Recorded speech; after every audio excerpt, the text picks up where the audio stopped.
Good evening, everyone. Thank you so much for joining us today for our panel and our workshop tonight. We are going to get started with an introduction to some of the features of Zoom if you're not familiar or if you just need a refresher. You are all muted due to the size of this call, but there are two ways that you can chat with each other and also ask questions to the panelists. You can do that with the chat function or with the Q&A function. So we encourage you throughout today's event and also during the panel discussion to submit any questions you have, as well as share any resources or insights that you might have and that would benefit the audience tonight. You can also access closed captions, so you can click the little CC live transcript or show subtitles button along your screen, and you'll be able to access that throughout the call. If you have any technical problems or questions and you're having trouble with Zoom, you can email info@watersheds.ca during today's call.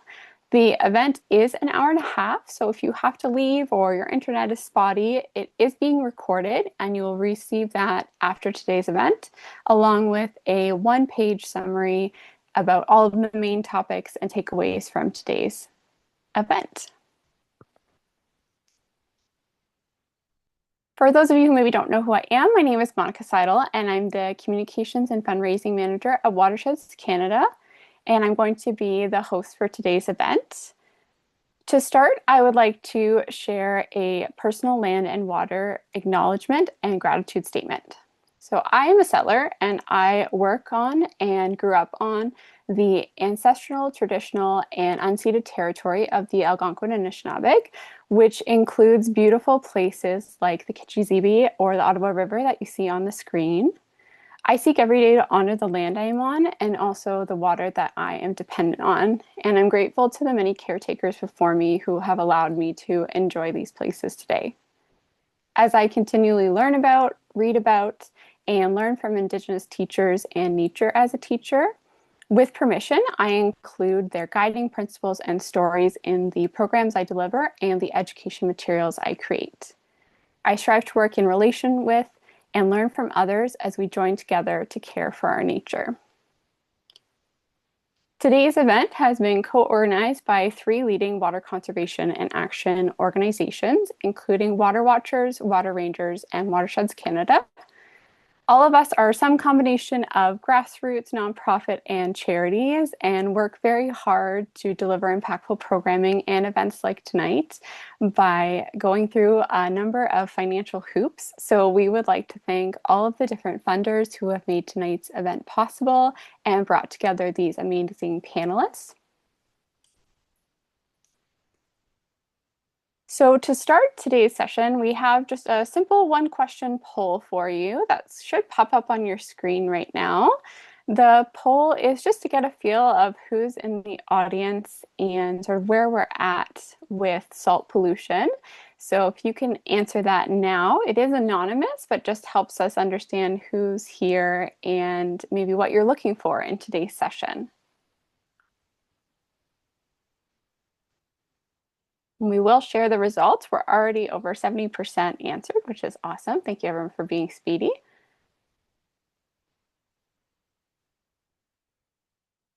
Maybe give it about 10 seconds more. We're over 85%, which is great. And if for some reason you can't see it, you can also put your answer in the chat, just where you're at knowledge-wise with the salt pollution issue.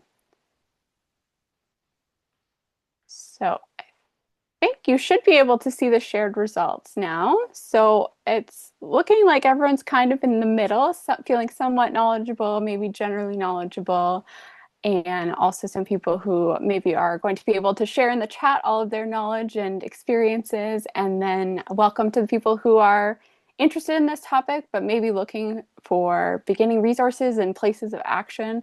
You're all in the right spot. And so thankful to have a spread of knowledge in today's call. So with that, I'm going to pass it off to our first speaker, which is Kirsten Garcet, the Community Data Coordinator at Water Rangers, who will overview the salt pollution situation in Ontario.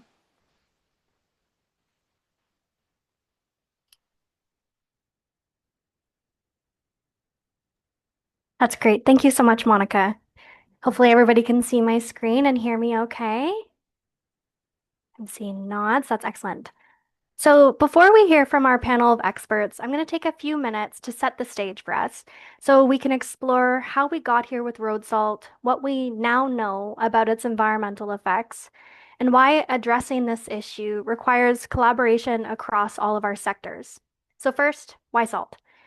So using road salt is not a new practice. In Canada, its first use dates back to the 1940s, where it was used experimentally. When spread on roads, sidewalks, and parking lots, this salt was found to be highly effective at de-icing roads. And when applied, the salt lowers the freezing point of water, melting the ice, and then preventing new ice from forming. By the 1970s, it had become the most common method for de-icing. Most of the salt that we apply to our roads and pavement is sodium chloride, though there's other types as well, such as magnesium chloride and calcium chloride that are used. And it can come in different forms, applied either as rocks or as a salty brine solution. These road salts are inexpensive, abundant, and highly effective. They have become a necessity in our icy winters to help keep our roadways clear and safe. However, in Ontario, we apply millions of tons of road salt every winter, and that salt doesn't just disappear, it dissolves, separating into its sodium and chloride ions and then running off into our soils, streams, and wetlands and infiltrating our groundwater. And compared with other provinces, the vast majority of road salt use reported to Environment and Climate Change Canada in Canada is used in Ontario. And this is just the amount that is reported voluntarily. Private businesses and homeowners' use of road salts isn't captured here. Freshwater lakes and rivers typically contain around 1 to 100 milligrams per liter of chloride. So at these higher concentrations, the chloride ions from road salts become toxic to freshwater ecosystems. I have a chart on the screen here from the recent Auditor General's report on the state of the environment in Ontario, which is showing that the chloride levels in Ontario streams have been increasing for the last 50 years. And much of this rise in chloride can be attributed to our reliance on road salts. In 2001, Environment Canada published a report concluding that road salt containing chloride has proven adverse environmental impacts. And as a result, road salts were listed as a toxic substance under the Canadian Environmental Protection Act. A few years later, the Code of Practice for the Environmental Management of Road Salts was published, providing guidelines on best management practices and voluntary reporting of road salt usage. And despite these strides towards improvement, widespread use of road salts has been making our lakes and rivers saltier. This salty water can cause many problems, including harming aquatic life, contaminating groundwater and drinking water, and damaging infrastructure. At moderate to high levels, chloride is toxic to many freshwater organisms, including fish, crustaceans, amphibians, and even aquatic plants. This causes changes in development, behavior, and decreases their survival rates. In 2011, the Canadian Council of Ministers of the Environment published chloride guidelines for the protection of aquatic life for short-term and long-term exposure. The chronic long-term exposure guideline was set at 120 milligrams per liter, while the acute guideline is set at 640. And while these values are meant to protect most aquatic life, many sensitive species, such as freshwater and endangered mussels, may not be protected. In many streams, chloride levels also far exceed these guidelines. This impact is also more apparent in urban streams, where the road salts are used more frequently and in larger quantities. The average chloride concentrations in urban Ontario streams have regularly exceeded that chronic guideline for long-term exposure since 2014. In urban watersheds, the Toronto and Region Conservation Authority have found the situation to be far more severe. 72% of the stations they monitored in 2023 had median chloride concentrations above that chronic guideline of 120. and 81% of the stations showed increasing trends in chloride concentrations. One site in Etobicoke Creek actually had an average chloride concentration of 1,426 milligrams per liter, which is just an insane number. It's nearly 12 times the chronic guideline and approaching seawater salinity. And this high salinity doesn't just harm species directly, it can also change how our lakes and rivers function. Increases in salinity change the density of the water, reducing natural mixing within a lake. The mixing between the surface and those deeper sections of a lake is very important for evenly distributing oxygen and nutrients throughout the water body. And that loss of oxygen at the deeper levels stresses fish as they then have less vertical space to move within a water body. Nutrient cycling is also altered, shifting the lake's entire ecological balance. Beyond ecosystems, salt also affects our built environment. Salt is very corrosive. It damages bridges, roads, many vehicles, and water pipes. And municipalities spend millions each year repairing these corrosion-related damages. There are human health risks as well to elevated chloride. Chloride from road salt easily infiltrates our groundwater and important drinking water sources, and it accumulates over time because chloride does not react, break down, or evaporate. This means each year our freshwater is becoming saltier. The Ontario drinking water objective for chloride is less than 250 milligrams per liter. That's primarily due to taste and to reduce corrosion. And between 2002 and 2019, 11% of the province's groundwater monitoring wells exceeded this objective. The sodium component of road salts can also pose a risk to people on low salt diets, and corroding water pipes can increase the risk of heavy metals like lead or copper leaching from those older plumbing systems. I want to emphasize that this is not a new problem. Rising chloride levels have been a concern for decades, and despite these well-documented impacts, public awareness of salt pollution remains surprisingly low. Watersheds Canada, our partner today, conducted a survey and found that nearly 30% of respondents were unaware of the environmental impacts of road salts on aquatic ecosystems. For most people, salt feels harmless. It's something we use in our kitchens, we put it on our food, on our fries, and it's not something that we really think of as a pollutant. Even among environmental professionals, I have personally found quite a few people who weren't aware of the problems that road salt can pose. We also have a expectation as a society to have bare and ice-free sidewalks and pavement throughout the winter.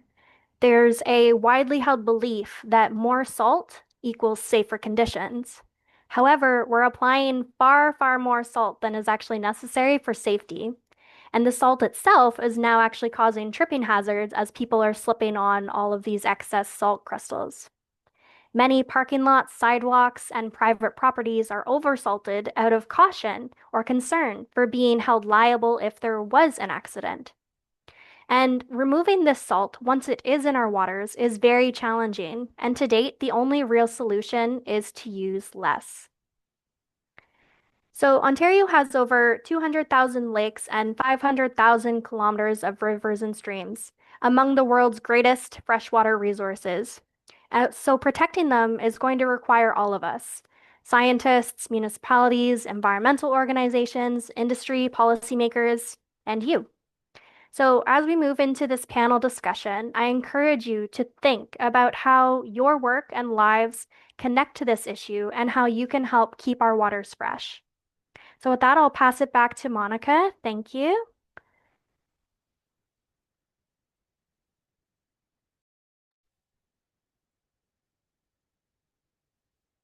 Thank you so much, Kirsten, for that overview so that we can all be sort of on the same page as we head into this panel.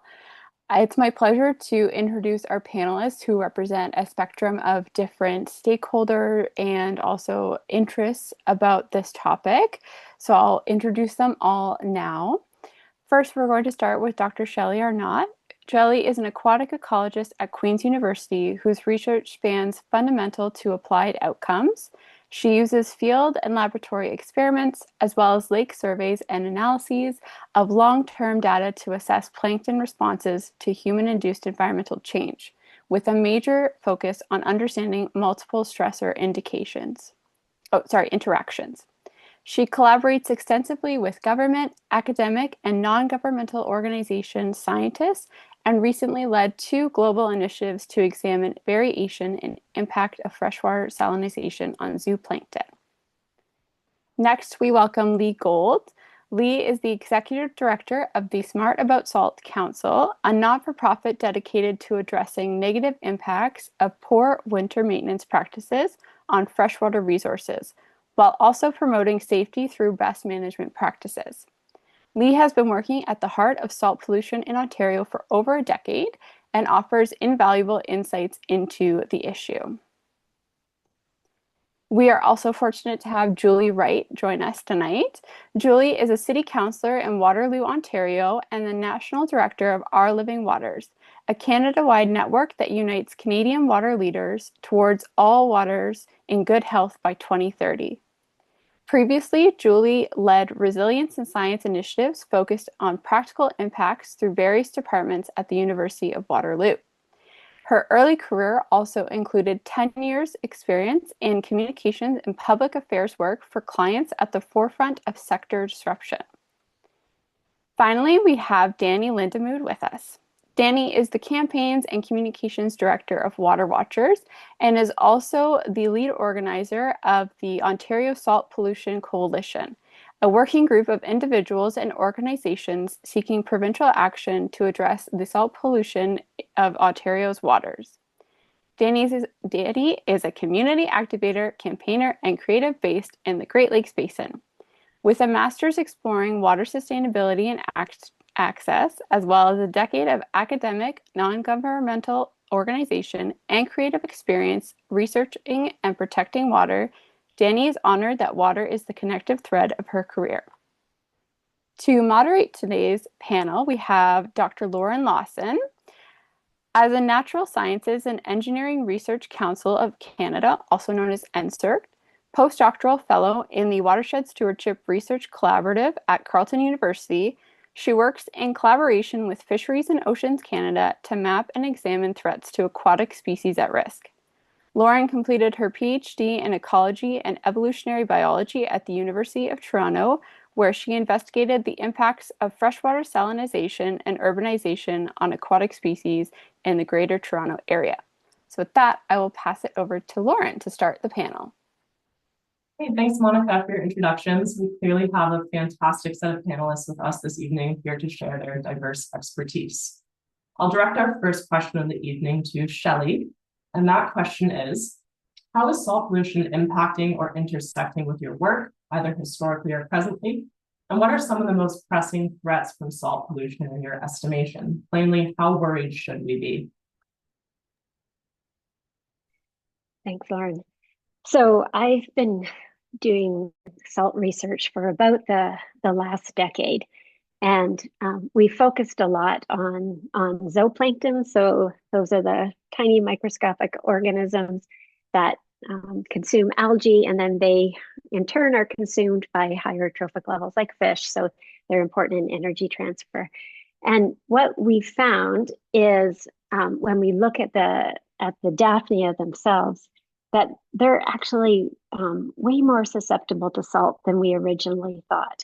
And some of our studies have indicated that when they're chronically exposed, or when they're exposed over a longer time period, we see reductions in their reproduction, so the number of offspring that they're having, and we haven't seen an increase in their mortality. And this is happening at concentrations, like chloride concentrations, ranging from as low as 5 to 40 milligrams of chloride per liter. And you may remember that the Canadian water quality guideline is 120. So well below the water quality guidelines is where we're seeing effects. We've also scaled up and we've looked at more diverse communities, and we see the same result. And we've also worked in collaboration with people, different sites across Canada, the US, and Europe. And we've we've done a coordinated experiment, and across many of those sites, we're seeing the same result, that our current water quality guidelines aren't adequately protecting organisms in all lakes. And I feel like that's something to be worried about. And we think, there's lots of things that could be going on, but one of the important things that's probably determining how sensitive these organisms is the how soft or hard the water is. And so in harder water, there's a bit more protection. In soft water, they're really susceptible. So in the Muskokas, organisms are going to be way more susceptible to increasing salt than, say, in Toronto. And this is problematic because, of course, in urban areas, we're seeing high increases in salt concentrations, but we're also seeing it in places like the Muskoka. And so we estimate using lake partner data, so data on recreational lakes across Ontario, that it's probably 20% of the lakes may already be affected by increasing salt concentrations. And so I would say that's probably my biggest worry. It keeps me up at night. Thanks, Shelley, and thanks for the reminder that salt's not just an urban issue as well. Lee, do you want to follow up with a response to the question? Yeah, I guess I would add that while we're focused in Ontario this evening, of course, many of the communities surrounding the Great Lakes and indeed the watersheds that feed into them are outside of the Ontario jurisdiction. I think about south of the border in Michigan and New York, and they're applying salt as well, which ultimately will affect the entire ecosystem. The entire raison d'etre for the Smart About Salt Council is to try and advocate for best practices to promote safety, but understand that there is a way forward using best practices, taking consideration of the science through training, certification, and ultimately auditing, I suppose, can help to positively influence behaviors both on a micro and a macro scale. So, and we've been doing that for many, many years. Thanks, Lee. Julie, do you want to follow up on that as well?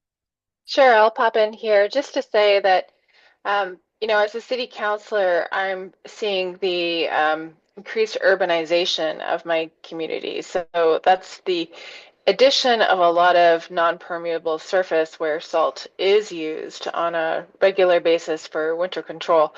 The plus side of that intensification is that we're preserving a countryside line and hopefully preserving country farmland, agricultural lands in perpetuity. But on the other hand, we rely 80% on groundwater. We have recharge areas in and around different spots in the city, and we have source water protection areas within this city where we're drawing water from. And it all becomes so much more vulnerable. The more permeable surface, the more we're having to rely on salt, because there is an expectation among the public that they should be able to go out all winter long and be able to access trails and roads in the same way that they would in other seasons. And this is a tension point for us. We can't, as a city, we're not in a position to be able to plow every sidewalk and every road right after it snows, and it's a shared responsibility. It's we're talking about private property owners, municipalities as owners of facilities and infrastructure, and then there's also private contractors, as was explained in the intro here. So it's very much a shared responsibility, and so it really it's a big conundrum because of how many stakeholders are involved in it. Thanks. I think those responses really highlight the complexity of road salt as an issue. We have ecosystem problems, of course, as well as human dimensions. Lee, for the second question, I'm going to start off pointing it to you to talk about this complexity. So specifically, we've heard the issue of salt pollution described as incredibly complex to solve. Why do you think that's so, or where do you see these complexities arise in your salt-related work? Ultimately, whose responsibility is it to actually address the road salt pollution problem? Yeah, well, with all due respect to my colleagues, even the term road salt, I think, conflates the issue. Roughly 40% to perhaps even as much as 60% of the salt that's applied is through winter maintenance of private parking lots and walkways, not municipal highways and roads. Um, I think you have, in many aspects, folks that are misinformed, don't understand the science, that are driven by a genuine desire to promote safety, making decisions, whether it's through the procurement process and trying to promote safety with the understanding that more salt, as Kirsten shared, is actually driving safer conditions. That's empirically just not true. And then you have the complexity of who actually is liable through things like the Ontario Occupiers Liability Act, um, the whole procurement process and what that might look like, how contractors themselves are incentivized, both directly and indirectly, because of course, if they're found to be negligent in any way because they weren't putting down enough salt, then they face real consequences. So it's an incredibly complex issue. That so many stakeholders are engaged with, whether it's insurers, whether it's those on the supply chain, whether it's legal professions, facility owners and operators, private contractors, and of course, private citizens. To the latter part of your question, who's responsible? Who can impact positive change? All of us, everyone. Yeah, thank you for highlighting that. Everyone does have a part to play in fighting salt pollution. Danny, do you want to follow up on this question? Yeah, I think that Lee did a really great job of laying the groundwork for the different stakeholders that are involved in this issue, which obviously creates a whole bunch of complexity arising from there. But there's also jurisdictional complexity that I don't think should be like overlooked. There is no provincial authority in charge of salt pollution, quote unquote.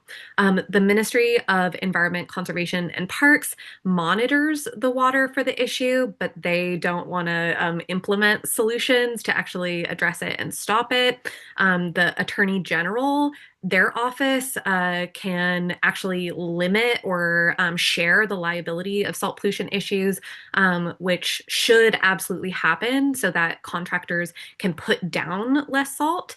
But we also need a provincially endorsed standard of some sort around what are best management practices. And Smart About Salt Council has amazing practices that they already have, but we don't have any sort of document that we can look to on the provincial level to say, hey, I've done my job as a contractor and put down enough salt. So they're putting down more than they need to. But the buck keeps getting passed around to different ministries, different actors saying, this isn't my problem, it's their problem.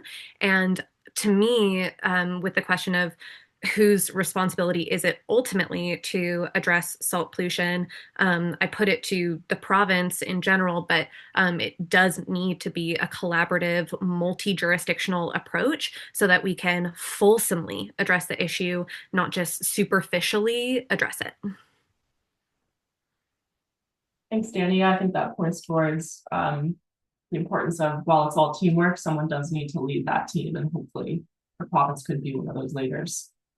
Julie, do you want to follow up on Danny's points? Yeah, I just have one particular thing to add, and that is a lot of this is driven by risk perception. And so that as a driver becomes a really tricky thing to manage. Partly because risk perception tends to be highly anchored to an event of some sort. And so when we have a winter that is very wintry, like this past winter, that can focus a lot of attention on how we're doing snow removal. And then we'll get, 2 or 3 years where we have a really light winter, barely have winter at all, maybe, and the issue kind of goes away. And salt is also, tied to temperature, the average temperatures, and if it's a very cold climate, salt doesn't work an effective solution. So we're balancing all of these things, which are in relationship with each other. They're complex variables in and of themselves, and so it's hard to keep attention on this issue. So when we want to advocate for provincial standards to something, well, you know what? The window is only open for a very short period of time to, make these changes sticky. And so that's just sort of something that, we're all trying to be mindful of is if you're going to try to advocate, there is a window of opportunity and it's finite. Yeah, those are great points. I mean, even the difference between once the winter's over, right? The issue can disappear from everyone's heads. Speaking to the question of perceptions, I'm going to shift into a third question, directed at Danny. I'm thinking about alternatives to road salt and how they're perceived. So the question is, what alternatives exist to road salt and how viable are they? Realistically, do you think that we can alternatives our way to actually stopping, not just reducing salt pollution? I'm glad that we're talking about alternatives because without fail, it is the first thing that you'll hear people say when you bring up all the issues associated with salt and salt pollution. They say, okay, well, like, what do we do instead? What are the alternatives? And the way that I like to classify alternatives is in three categories. There are physical, chemical, and practical alternatives. So when you're thinking of physical alternatives, it's anything that can help give traction over ice. So we often think about this as like gravel or sand or wood chips. Chemical alternatives are other kinds of de-icers that can be used instead. These can be perceived as like more chemically, quote unquote, as like with those additive products like magnesium chloride or calcium chloride. But additionally, there are these kind of more perceived as like natural chemical alternatives, brines, beet juice, that sort of thing. Last but not least are practical alternatives. They're things like slower winter speed limits, more plowing, using winter tires. All these things are like really easy, practical things that we could do to bring down the amount of product that we're putting onto the road, no matter what that product be. I think that the question of are alternatives the pathway to stopping salt pollution is a really interesting one because we don't want to shift problems, and the chemical or physical or practical alternatives may all have different kinds of drawbacks in different watersheds specifically. So when we're thinking about being accountable to the water, we have to think about are the species in that lake that I'm going to be putting down product on more susceptible to issues if I put down sand? Like, will it disturb their habitat, that sort of thing? Shelley can, I think, probably speak to that a bit more closely than I can. But these are real considerations of context that we need in order to not problem shift.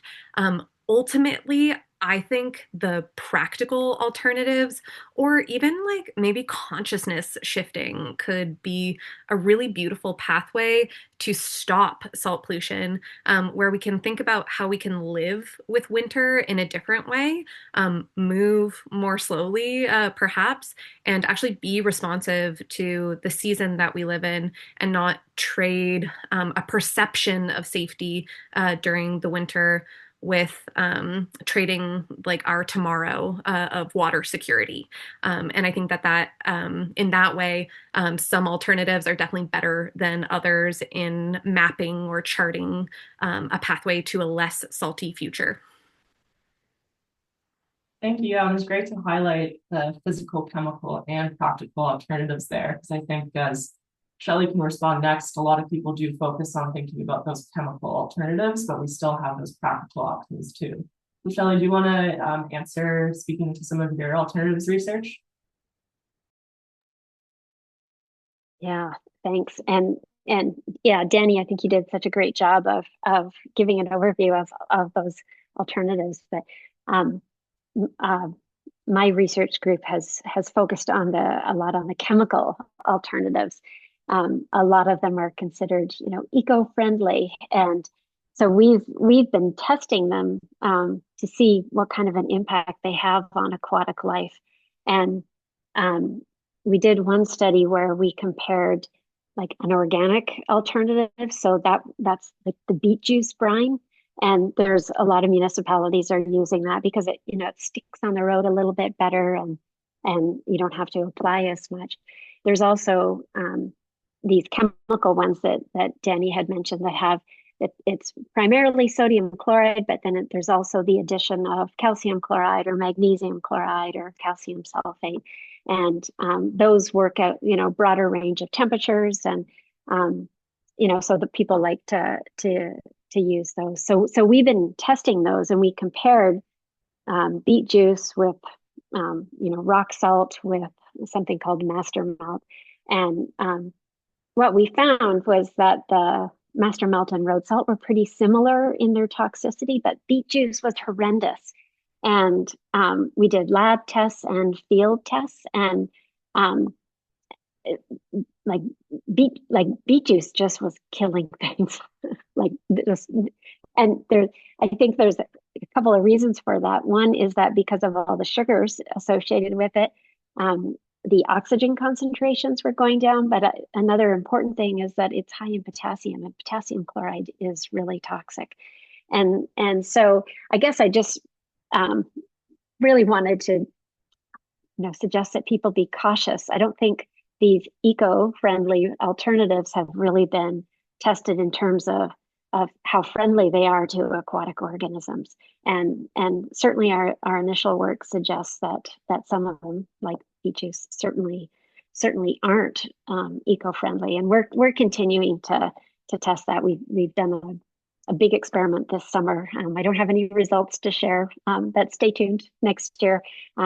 We tested Thorox versus road salt, and Thorox is commonly used in a lot of municipalities.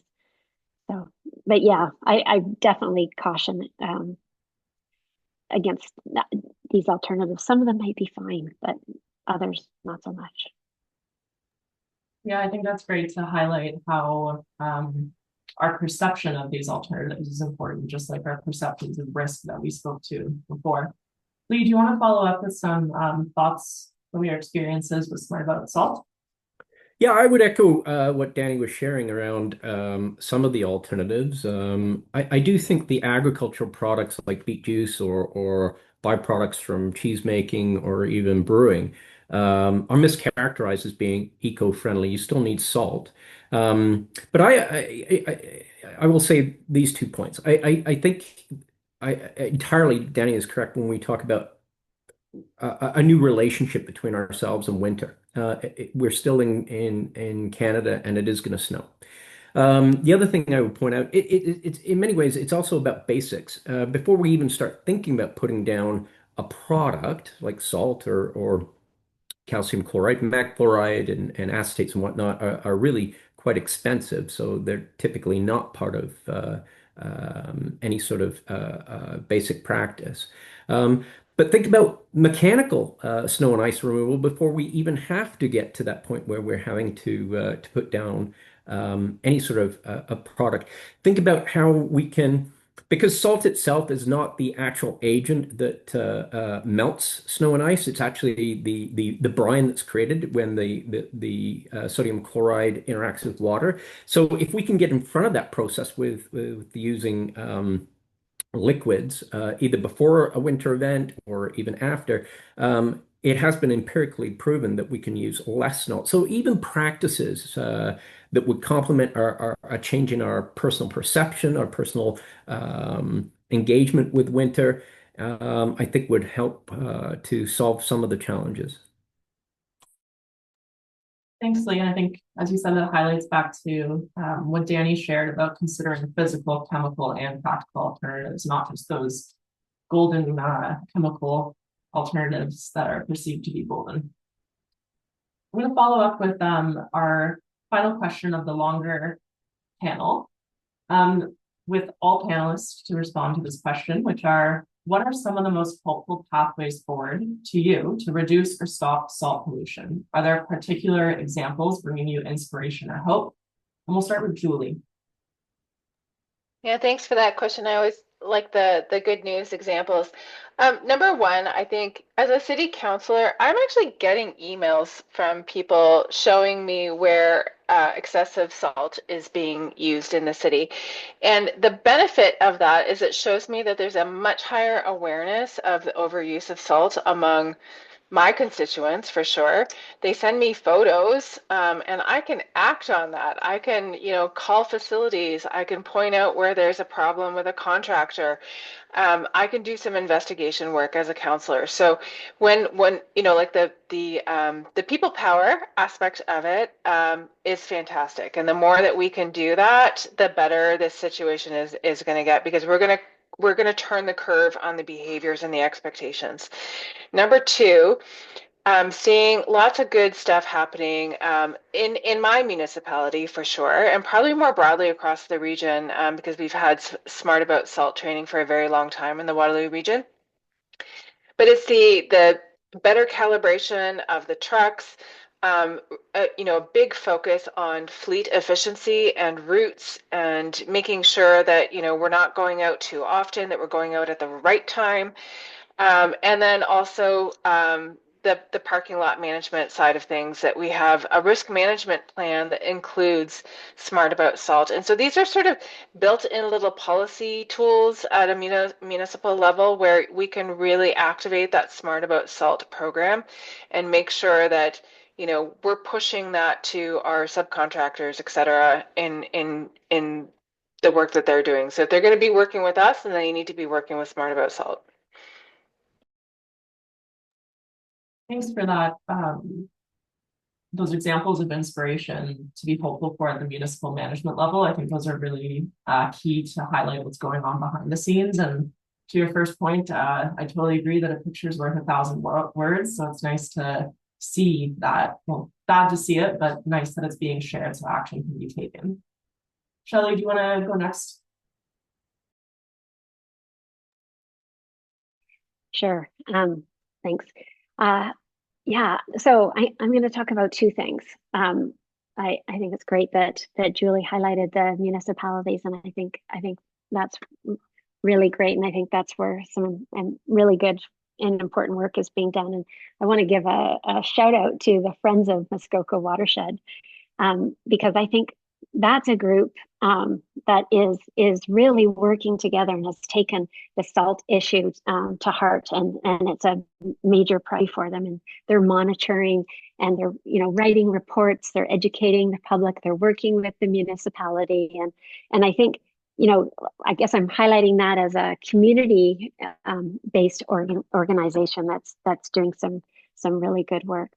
And the other thing that I think is another way to reduce the salt impact. I don't think I want to say that it's the solution, but there's some really great work being done by Barb Zeeb out of RMC, and Lindsay Cartwright, who's with the Toronto Area Conservation Authority, and they've been working on phytoremediation. So looking at, are there plants that could be planted along roadways that are tolerant of salt and take up a lot of salt? And, could we purposefully plant them, and then, at the end of the growing season, harvest them and take the biomass and the salt that's there and take it away, before it has a chance to get into waterways. And I just think it's that kind of innovation that we need a whole bunch of that in order to move forward. But I think it's hopeful that people are thinking, they're thinking of all these different ideas and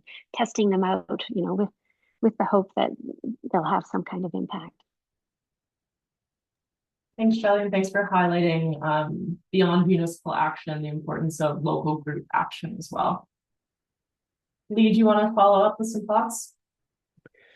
I do think we should all be demanding more. I often find it interesting how we would never hire an electrician or a plumber that wasn't Red Seal certified, but anyone with a truck and a plow can call themselves a professional winter maintenance contractor and put down what has already been shared as a toxic substance per Environment Canada. I think in the absence of regulation, and there are jurisdictions that have measures of regulation, I think, for example, to New Hampshire, we should be demanding of those that are calling themselves professional contractors, professional winter maintenance folks, an understanding of what they're doing through training, through certification, and frankly, I think we should demand that we invite them to put all of that learning into practice. Yeah, thank you for highlighting that, and it really speaks to all the work that Smart About Salt Council has done as well. Danny, do you want to say some final words towards this question? Yeah, I think I want to pick up from where Lee left off with this idea of the absence of regulation. To me, the most hopeful path forward is to solve that absence of regulation. These contractors should be mandated to be certified, and they should be able to have some kind of reduced levels of liability for this risky area of work that they engage, where they're often being sued for winter maintenance standards that they have nothing to point to say that they've done their job. So to me, like that is like such a great example of something that we can do right now. And the super great part about it is that it has broad-based, nonpartisan support. I have had the privilege of working with the Ontario Salt Pollution Coalition for the last 2 years. And together we've won, I think it's 26 at this point, municipal and conservation authority resolutions calling on the province to address this lack of regulation. And we've been doing that in partnership with Landscape Ontario, who is also like leading a lot of the lobbying around this issue to address regulation. And those are a lot of like true blue conservatives. And like on my end of the spectrum, some of like the most radical like leftists like you can imagine. And we all agree on this issue. So to me, like the barrier there should feel really low for the province to take this issue to get a great nonpartisan win. And I also think that we can look to some amazing practical examples as well. There are examples from around the world of how winter is managed more sustainably, from embedding into roads like little like fountains that help de-ice, to eco regions, which we've seen in Quebec, where they just have no plow zones, and it's been going really well. They're not putting down salt, they're not putting down physical or chemical alternatives. So I think that both addressing the regulation and seeing the path forward through these alternative ways to move through the winter, it all brings me a lot of hope. Thank you, yeah, for that reminder too, of looking outward to other examples and not just only focusing on our localized Ontario. I know that I've gained a lot from hearing everyone's diverse perspectives this evening. I'm going to pass it back over to Monica now to field some questions that were dropped into the question and answer from the audience. Awesome. Thank you so much, Lauren, for moderating that panel discussion. This is the dedicated Q&A time, folks. So if you haven't already submitted your question, you can do that either in the chat, or you might have to click more on Zoom, but there is also a designated Q&A section. I'm going to start going through them, and we'll just get through as much as we can. Our first question is to Lee, and it's about Smart About Salt. So in talking about training, Julie mentioned that she has gotten training. What does that training entail? How can people sign up for it? More about that, because there are a couple questions pointing to Danny's about having sort of an umbrella standard or something that we can educate people with. How could maybe Smart About Salts be that organization? Well, I think we'd welcome the opportunity to be that organization. But I will say this, and it's not incorrect to say there isn't a standard, but there are, I think, commonly accepted best management practices. We've sort of touched on many of them this evening.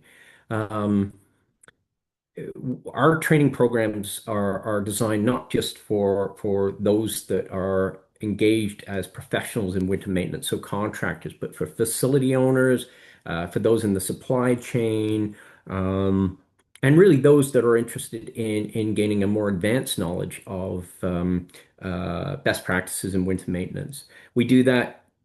We're not the only trainers, by the way. There are many other groups out there that offer training. Some offer some certification. We are the only one that I'm aware of that offers audit and program verification to sort of close that loop. Because sure, it's great if someone's trained and great if someone says they're certified, but are they actually doing it? And I think, as we've discussed this evening, the complexity of the problem often means that they're not, for a variety of reasons. Um, so we'd be pleased to set ourselves up there. I will say this too. We as a not-for-profit, our only focus is trying to affect a positive change. We're not trying to make money as a private entity, um, and our focus is squarely on the environment and working collaboratively. Thank you, Lee. I think this one could be open to anyone who has insight. Someone is asking, is there a way for me as a citizen to measure salt levels in my local lakes? Do public health labs offer this type of test? Well, I'm just going to plug our collaborators, Water Rangers, who we're co-hosting this webinar with. And they have some great citizen science programs. Hopefully they can drop into the chat how folks can get involved with the monitoring kits that they have available for purchase. And they also have some really great other programs that you'll get to hear about, I think, after we wrap up this portion. But Shelley, maybe you know a little bit more too about like the kind of lab testing side of that question.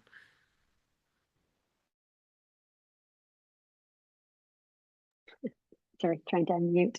Um, yeah, I mean, the the lab testing for like individuals, I think is a little bit trickier. Like you'd have to go to a company to get them to do it. And we often measure conductivity, like the Water Rangers would for their program.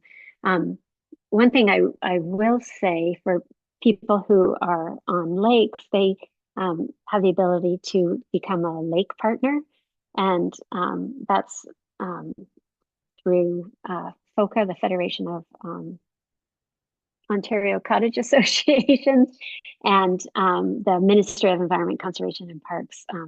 And so people can take samples of water samples from their lake and submit that, and they measure the chloride and phosphorus and calcium. So that's a way to get information of the kind of long-term trends in your lake. So I think that's a good option. Great, thank you, Shelley. Our next question is about plowing. So, Danny, you were talking about some of these physical things that we can do. So, the question is, are there evidence-based guidelines for plowing? In my area, they put down salt and sand before it snows, and then they move it all to the side. Perhaps there's a reason, but it doesn't make sense to me. So, I'll open that up to anyone. I will say this about grit, sand, if you will. It's effective on top of ice and on top of snow, but of course, once that's melted, or if you have another storm event where you get another drop of snow, that sand or that grit is buried and so offers little benefit. And as we've discussed this evening, there's issues with the turbidity and water quality with certain products like that. In terms of snow storage, plowing to the side, if you will, um, I think there is real issues with how facilities are set up to store snow. If you ever go to a shopping mall, as an example, the number of shopping malls that have catch basins right in the middle of a parking lot, and so they'll shovel the snow to the side, and of course.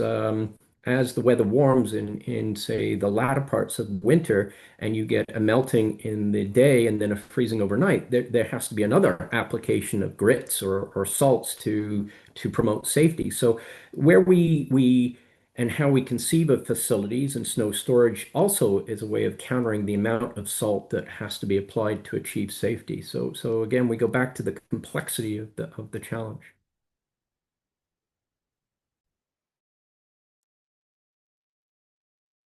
Would anyone else like to answer that question before I move to the next one? Okay. There are a lot of questions about alternatives. I know we've touched them on a lot of them already. Sort of general ones, like is there a one-to-one switch, which I think we've already covered. There's also a question about how we would even switch to applying something different, if we would have to retrofit our vehicles, if there would have to be a public awareness campaign about why things are looking different. So I will sort of lump those alternative questions together just to say if anyone would like to add anything about maybe conversations people are having where people want that one-to-one switch and how we can engage in those conversations. There is different equipment that speaks to different practices. I think about liquid application of products, so brines, so where the salt has already been dissolved into water, and Shelley talked about even a hot brine, what we would call a hot brine, where you have added chemicals to help lower that freeze point to make it work at lower winter temperatures. That costs money, both in terms of the equipment itself, but also in terms of training folks as to how and when to use that equipment. Um, so again, adding to the complexity of the problem, and I'll say this as well: salt. Well, it's generally regarded as being cheap. I'm of the opinion, as other happenings in certainly in continental North America occur, thinking, for example, about the water crisis in the American Southwest, where desalination is actively being considered. The byproduct of desalination, of course, is salt, sodium chloride. Well, what do you do with that? You can't shovel it back into the ocean. That's been proven to be toxic. So what's the easiest way to get rid of it? Well, you ship it back east where they need it for winter. So that actually will lower the cost. So you're not particularly well incentivized to retool your operation beyond what we might consider a traditional practice of putting down solid sodium chloride, salt. I think one of the really, oh, so do you want to go first, Shelley? You go for it.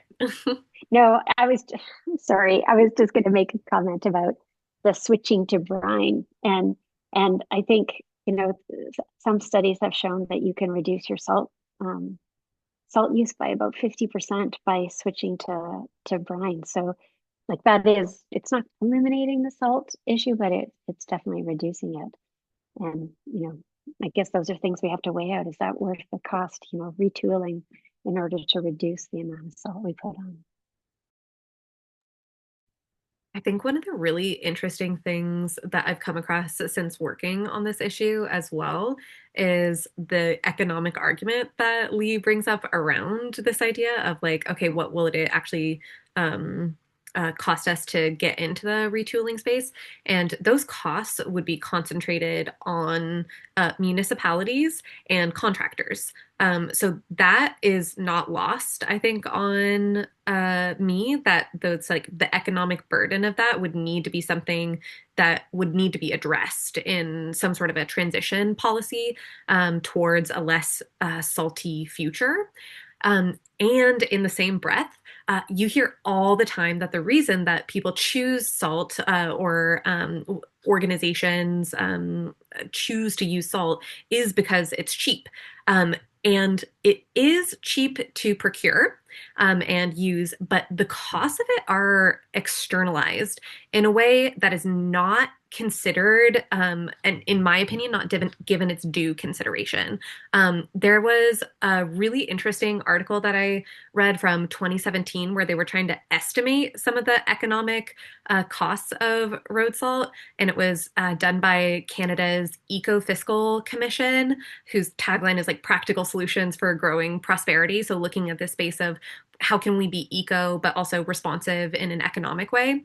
And they said that that the economic externalities of salt comes in at around 680 on the very conservative end, dollars per ton. And in Ontario, we use 2 to 3 million tons annually. And on the high end of that, it would be $3,900 per ton of economic damage. And that's considering economic and environmental damages. They're trying to loop them in together. But at that low end, at the $680 of damage per ton of salt applied, that comes out to $4.8 billion annually. Billion with a B. So when we say, oh, but salt is cheap, that's because we're not considering the true cost of the impacts of salt. They're externalized. It's cheap to procure, but it's going to give us really, really intense, hard to address long-term issues if we don't intervene and pivot course on our widespread use of salt for de-icing. Yeah, Danny, just building on that, we track our assets municipally, and that's all of our infrastructure assets, even our tree canopy and our library books, through an asset management plan. And you're commenting on the state of the assets, but we know that certain things shorten the life cycle, the expected life cycle of infrastructure. And so that's the sort of thing that needs to be factored in, is how is this level of corrosion, impacting our stormwater system, the things that you can't see. And those are the things that, going back to social license on infrastructure, it's pretty small. That's why we have these big infrastructure gaps, because we like to defer maintenance. It's expensive. So yeah, we really do need to do that work on the true cost, but we need to make sure that we're making the cost visible, because people do not vote for things that they can't see. Great. Thank you, everyone, for your input on that question. I have one next. I assume it's going to be for Shelley specifically, but maybe for others as well. If you are running any invertebrate sampling on road salt.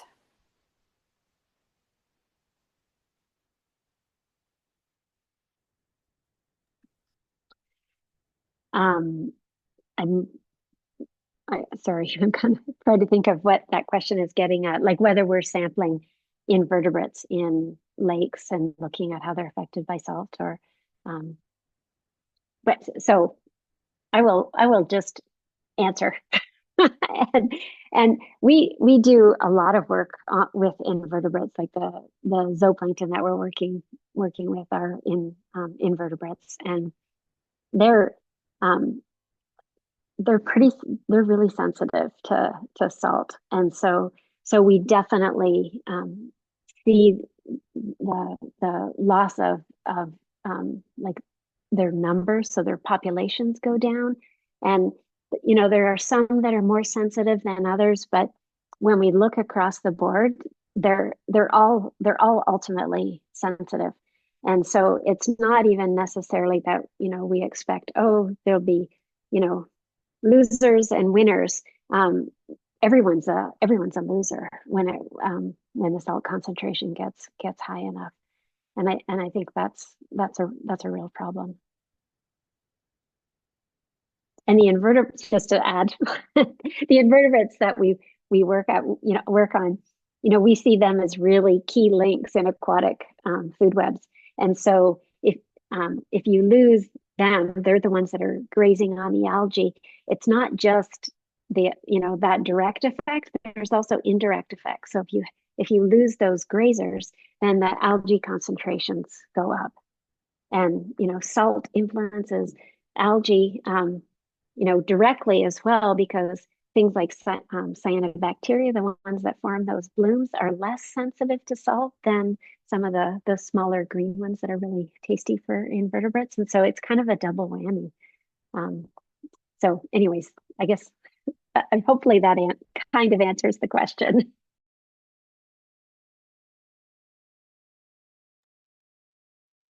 Our next question is about the Climate Change Canada Code of Practice and whether this is something that can be improved? If so, how?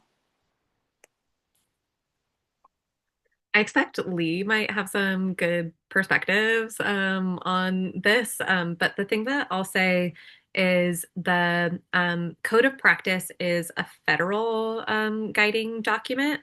And to me, the kind of ideas of pulling together the things that all of us care about here, what Shelley is researching, talking about alternatives and ways to be smart about like the best management practices that we're using, while also being protective of our constituents and all that, is to think about like a watershed based approach. To me, that would really improve the code of practice. It right now is kind of like a one size fits all. But we know, and Kirsten laid some great groundwork for us as we went through that salt primer, that what we really need is to be sensitive to whatever context that we're in. Like, what species call our lakes and rivers home? What do they need out of a responsive approach?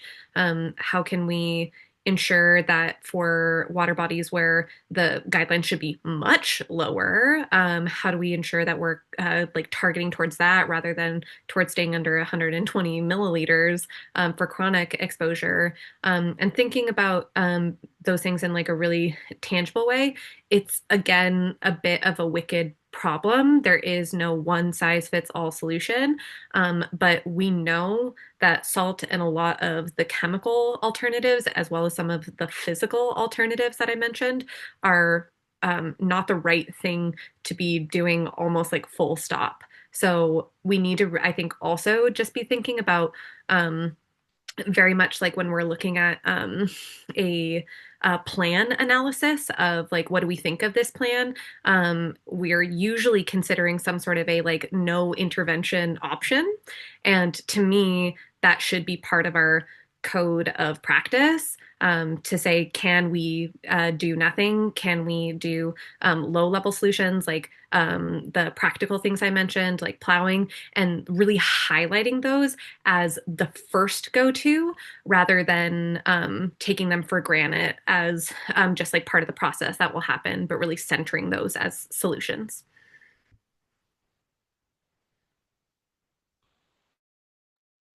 If I can add in a little bit on, because Danny's absolutely right.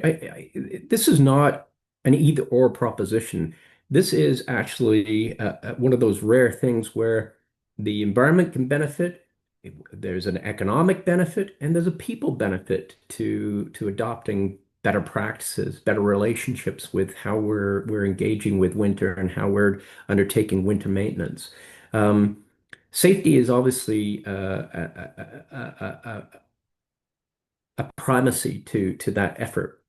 And protecting drinking water is a consideration to that effort, as is keeping office buildings, schools, hospitals, and other commercial areas open. This is not an either or proposition, and I come back to demanding more. You know, to Julie's point, right, and how the electorate has to see the salt down. That's one of the drivers, without a doubt. And that's not to blame any one constituency. That's a reality that certainly municipalities and others deal with, including facility owners. If they can't see the salt's been applied, and this is quite common if you're using brines, then they don't think the contractor's done the work. So promoting a better understanding, demanding more, understanding the complexity of the problem, that municipalities have actually made great strides to retool, to train, to do things more prescriptively.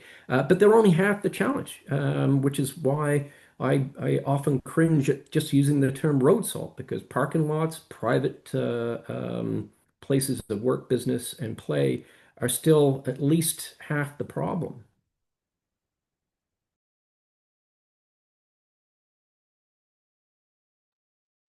Okay, we are coming to the end of the designated Q&A. I will say that there has been some amazing knowledge sharing in the chat, and some people are asking whether the links will be available after the fact, and they will. We'll be creating a summary handout with all the hyperlinks, different studies, things like that that were mentioned during the presentation. So if you've been focusing on the conversation and maybe haven't grabbed everything from the chat, no need to worry. We'll be sending that along with the recording. I think I'm going to go into our rapid fire last question for each of our panelists, which is for the people watching today, what one piece of advice would you give them and how they can best be a part of salt pollution solutions? And I will start with Shelley. Okay, I I'm going to cheat and say two. I think individuals should shovel their walkway and driveway and um, lobby their municipalities and see about that, get them to do better. Thank you. Over to Lee. Yeah, I've said it a couple of times this evening. I'll say it again. Demand more of ourselves, demand more of our policymakers, demand more of those that are tendering for services. Just demand more. Julie. Council to council education. I think this is an opportunity for me to lean into this, and it's a conversation that I'm very comfortable broaching with folks. But if they don't hear about it, they're not going to do anything about it. So, raising the bar for councils in and of themselves is important. Awesome. Finally to you, Danny. Mm. Yeah, and I'm going to send some heat up the chain from the municipalities to your provincial officials. And there is a theme in what all of us are saying, which I think is just so great. But hold your provincial officials to account on this issue. They have the ability to enact some really great solutions, to invest in the kinds of solutions that will drastically reduce salt pollution as an issue in general. And they will only do that if they're hearing from you, if they're feeling the pressure from people and their constituents to act. So I'm just dropping in the chat a link to our Salt Coalition website where there's a few different actions that you can take, calling on provincial officials as well as asking your municipality to get involved as well. Awesome. Thank you so much to all of our panelists for sharing your time and your knowledge with us. I'm going to now pass it over to Gabby Parent-Dolliner from Water Rangers, who is going to share some tangible ways we can all get involved and take action. Thanks, everyone. Everyone can see my screen okay? Good. Okay, so well, I have I feel like an amazing task to kind of summarize what we've heard today and summarize some of the things that we can do. So as the director of Water Rangers, and I've been running the Lake Erie Rangers program for a number of years that included the Chloride Watch. We've really gained a lot from everyone that's on the call. Like we've looked at all of their work, and it's just been so impressive to hear everyone that was here today. So you already heard a lot of great solutions, some great ideas, some debates on alternatives and so forth. So I'm really just going to try to summarize those. And we're going to be sending a lot of this to you afterwards. So you do have those links of where, sort of where you're at. And I think Danny captured that. It's not a one size fits all. You're even in different types of communities. You're at different levels of action that you can take. So you will have lots of choices that you can think. So just to kind of, look at what we're looking at today. We heard how much salt is going in. So there's millions of tons. We are looking at Ontario specifically that are going onto the roadways. As we've known, we understand why it is a safety issue. We're moving from A to B, either by car, by foot, by bus, so forth. It is important to keep safe. And this is the amounts that are going in on the roads, and they are making their ways into the with snow melts and so forth after the rains, they're making their ways into our waterways, our groundwater, and our soils. We do have long-term guidelines. You also heard that some of those guidelines, they're just not strict enough for the sensitive regions. And we heard a little bit about Muskoka. That's even it's not just in Muskoka, those more sensitive environments. We are seeing that there are some aquatic organisms, many of them that are being impacted, their reproductions being impacted at much lower levels that we have the guidelines for, even as low as 5 milligrams per liter. And as you heard, Kirsten was talking, and it's the same. I live on the Humber. We see levels way higher than that. Where I am, the water can get up to about 60% to the way of seawater, and that's just a normal occurrence every single winter. So once it's in our waterways, we did hear some ideas. It's using riparian, so using plants to get it out, but it is very, very difficult. And any sort of ideas, pilots, so forth, have not been super impactful, effective. So right now, our best course of action is prevention. So that's what I'm really going to focus on today. What can we do?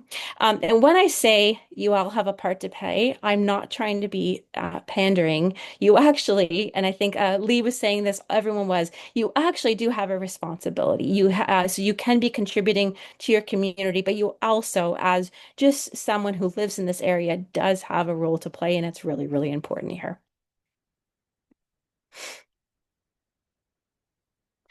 So I'm going to just kind of frame this that Ontario is huge and Canada is huge, and not every municipality is even going to have salting to begin with. So when the first kind of things I want to speak to, this is really for a community like where I am, Mississauga, Toronto, down in Southern Ontario, where we are seeing a lot of salt use. That is how they are keeping roads, sidewalks, your driveways sort of safe, if you would look at this. I'm going to speak about other communities as we go through, but this is what we're looking at. This is, if you think of somebody who's going out in the city, they might not even have a car. They're wearing running shoes in the winter. This is the kind of places that I'm looking at. So when we're looking at the different ways that people can have an impact, what you can actually do, I sort of broken down into different types of people. And you might be both of these. You might be a homeowner and a business property manager and a community volunteer, but these are the different things that people can be doing. So when I'm looking at as a homeowner, a lot of times the buck gets passed. It sort of is like, oh, the big salters are actually the municipalities, but homeowners actually do have a big impact. So there's definitely things, if you do have a property, big or small, there are things that you can be doing. So first of all, shoveling. Shoveling is really, really important, especially because salt, first of all, is not particularly effective when you use it on snow, but manually getting rid of the salt. So that is shoveling, breaking the ice, moving it off without having to use salt is really actually impactful. And when you add up all the homeowners doing that, making sure things are clean, it's not just for safety, it does actually help reduce salt. We want to use less. So you can see on the side there, this is Water Rangers has a cup. So just like about a coffee cup is enough for about 10 sidewalk squares or about a one-car driveway. So a lot of times we oversalt even as homeowners. And it's sort of like the safety. I'm not doing enough. Somebody can get hurt. But you really, if you're salting at the right time, you want to have it before, the snow comes down. It works on the ice. You want to be timing it well and using less.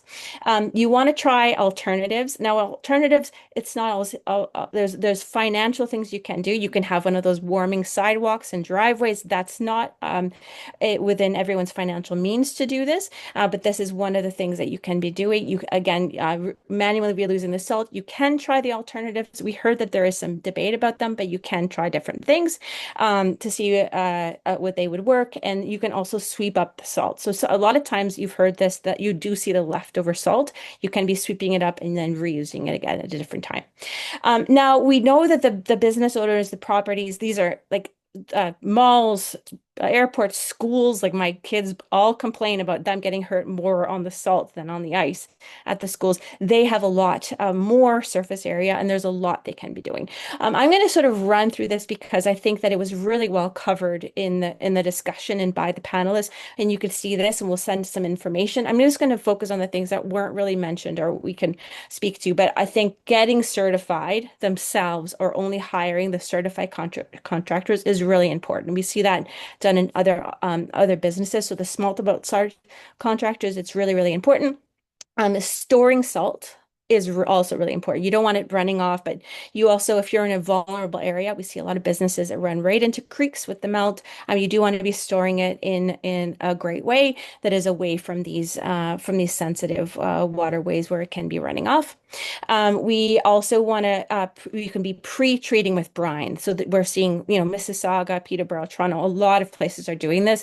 Business owners can do the same thing. You can pre-treat with brine. You want to be paying attention to the weather too. So you're seeing these sort of contractors are becoming meteorologists, like paying attention to the weather patterns and acting ahead of time with the brine and so forth is really, really important. There's also the temperatures themselves. Now, I'm not going to be a specialist in this, but there are different salts and different methods that work depending on how cold it is. So there are different things you can do when it is much, much colder than when it is sort of like, just about freezing, different types of mixtures that can be used. We also want to pay attention to the salt vulnerable areas. So that is something some municipalities are already doing, but the business owners can also be doing this. So that would be when you're going into drinking water or very sensitive environmental areas so that they are maybe not using salt in those areas or it's much reduced and they're doing this in an intelligent way. And then finally, they are setting targets for themselves and trying to track and reduce their salt use. And finally, we have some community volunteer initiatives. So a lot of people, we're talking about the reduction and changing the methods of salt, but there is actually a lot more things that communities can be doing to take action. So I'm just going to kind of just pop over here. Now, this is the Great Lakes data stream, and this is just looking at the chloride in monitoring in essentially Ontario, the Great Lakes region, a little bit into Quebec, and a little bit into the US. That is just looking at the monitoring chloride. So one of the other big things that we do need to do is that we don't actually understand every place that it's being impacted and when it is being impacted by the road salts. So what we have, there's a couple of different types of data gaps that we have when it comes to understanding how road salts are impacting the waterways. So first, we just have spatially. So a lot of places aren't monitored. You're going to have Southern Ontario, certain places, like I mentioned, the Humber, the Toronto Regional Conservation Authority that does have great monitoring, and other places that maybe they had some monitoring at a certain point and then that's it. So spatially, we don't have equal coverage, but we also temporally. So that what I mean by that is a lot of times, actually, most of the monitoring is done over the warm months. So people will start maybe April, May, monitor to October, and we're not actually getting that year-round monitoring of areas, and we're missing kind of the high salting months. So we're going to start to see salting sometimes. If you like, I've gone to school in Thunder Bay, it's coming down in October, so they're salting very early if they are going to be using salt, and it is lasting, and you're seeing melts far into the spring. And if we miss all of that data when things are going in where we don't actually understand the problem, and where areas are highly impacted. When I was, I've worked sort of all over Ontario, and I've gone to a lot of places that when I've mentioned monitoring road salt, they're like, we've never used road salt. Everyone has snow tires, everyone has great boots, chains, and they plow. And this isn't something that their small municipalities are using. In other places, this is going to be a major issue. So understanding and participating in the actual understanding the problem is really important. And this is something you absolutely can do. So I'm just going to speak to our program at Lake Erie Rangers, but there's lots of groups who are either using our kits or do have a program to this sort of this kind. So what we developed, and this is thanks to the Canada Water Agency, and we got a grant from the province as well, is we developed a winter road salt monitoring test kit. So we're looking at chloride, conductivity, water temperature, and we're also taking some qualitative sort of what is going on, ice cover, what are we seeing on the ground, information. So we launched this kit officially last year, and it went out to our Lake Erie Rangers. We had, a sort of across the Lake Erie watershed, people monitoring all year round and really focusing on it, not just sort of once a month. They were looking at blitz events. So when there would pre-salting went down after big rains, after big melt, and then they continued all year round. We've really expanded. This kit is now sort of throughout Ontario. A lot of people are using it in different places. And this type of the test strips that we use, they've been validated and they're used all over the states too by a lot of other groups, especially in the Lake Erie Volunteer Science Network, the Isaac Walton League, and so forth. They're really reliable and they have high and low ranges because we are hitting areas like in Hamilton, for me, where you're going to be sort of the strip can't actually quantify. So we did have to get high range in certain areas.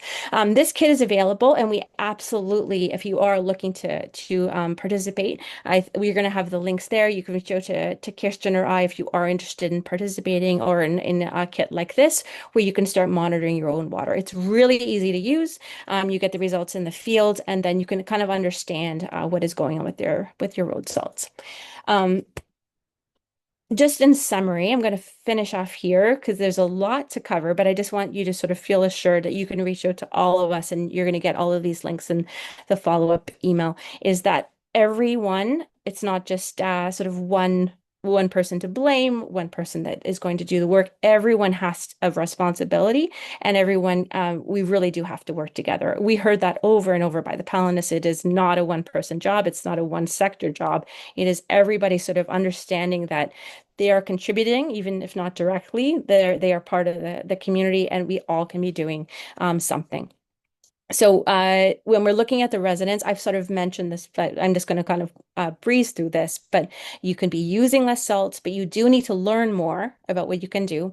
You need to spread the word, and you have to model the best practices. That is just something you can do in your day-to-day life where you don't, that is already a huge contribution. If you are realizing you are having an impact, putting salt in the water, and you can be doing things to sort of reduce and participate in a larger way. I think all of the panelists also had some excellent points that we can reiterate here, and I think you'll hear the follow-up notes.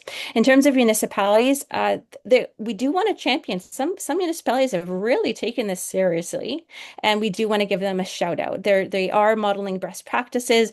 They started changing how they did things. They started putting down brine, weather, being sensitive. So learn about those and see if we can model them, at least get up to a best practices.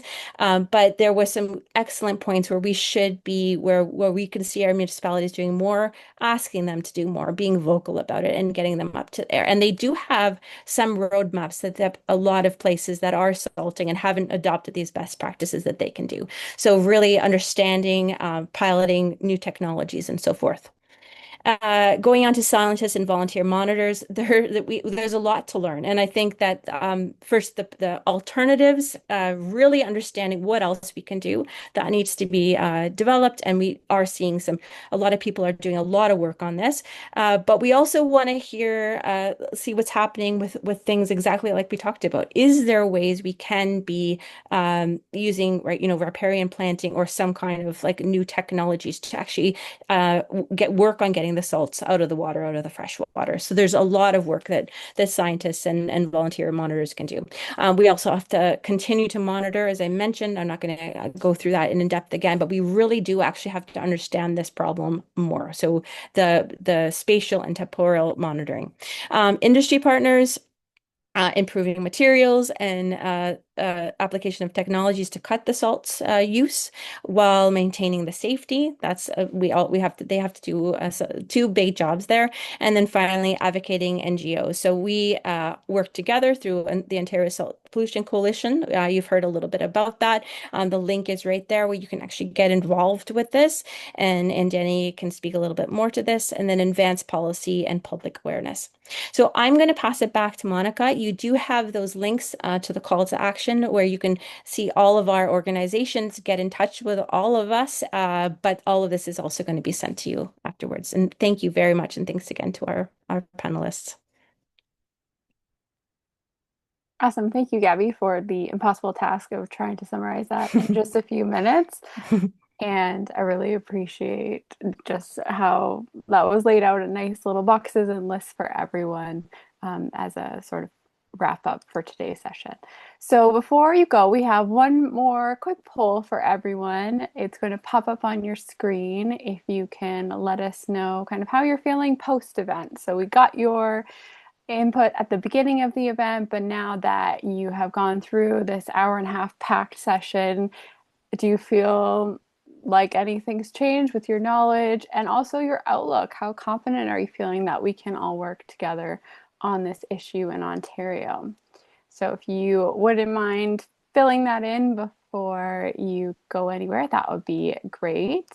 And then I am going to bring back the spotlight of all the amazing people who made this event possible, who took their time out of their evening and also shared their knowledge with us. So let's find them all.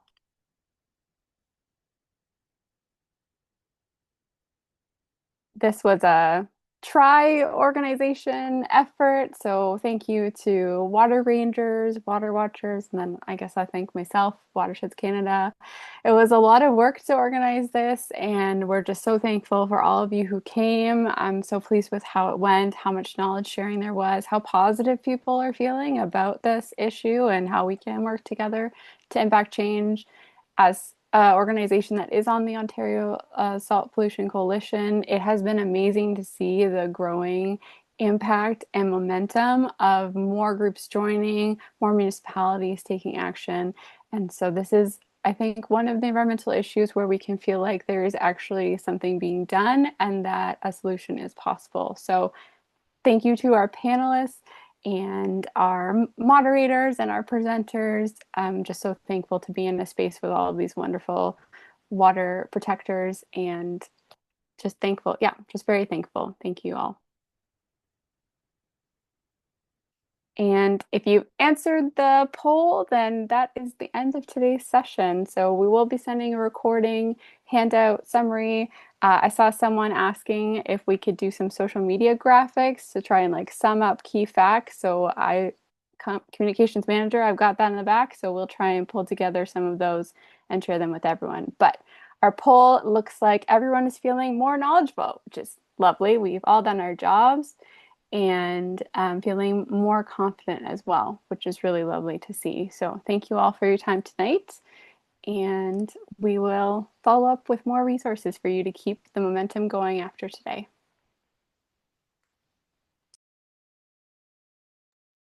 Thanks, everybody. Thank you.